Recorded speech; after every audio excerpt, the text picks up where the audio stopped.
So for this question, we're looking at horizontal and vertical asymptotes. So we discussed on a previous problem that vertical asymptotes, we set the denominator equal to 0. Horizontal asymptotes, we look for the highest powers. And when we do all this, we have to assume, or we have to start with, I should say, a polynomial over a polynomial. So when you look at 272, the nice news here is that we do have the structure of a polynomial over a polynomial. So we can immediately look at our vertical asymptotes as setting the leftover denominator equal to 0. Now, the key thing is that we want to try to factor and see if anything cancels out. But the situation that happens here is if you factor, 1 is not going to factor out to anything, and this is 1 plus x, 1 minus x. So yes, you can factor it, but nothing cancels out. So that means the leftover denominator is 1 minus x squared. Okay?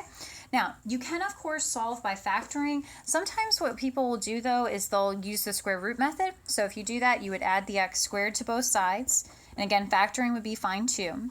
But the key thing I want you to remember is because you have this 2 power, you have 2 answers. So when I do take the square root of both sides, I can't just say it's 1.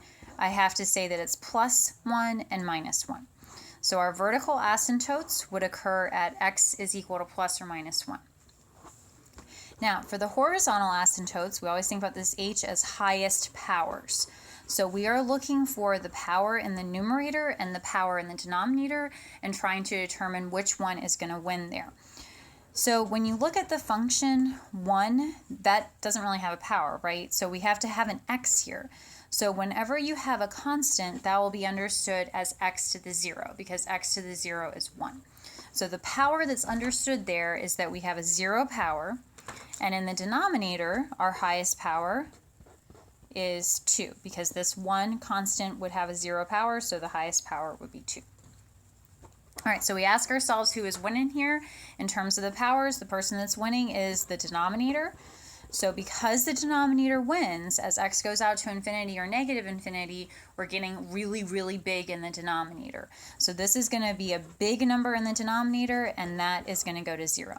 So you don't have to write this 1 over big going to 0. What we would say is that there is a horizontal asymptote, and that horizontal asymptote is at y is equal to 0. So the horizontal asymptote is y is equal to 0. Vertical asymptote is plus or minus 1. X is equal to plus or minus 1.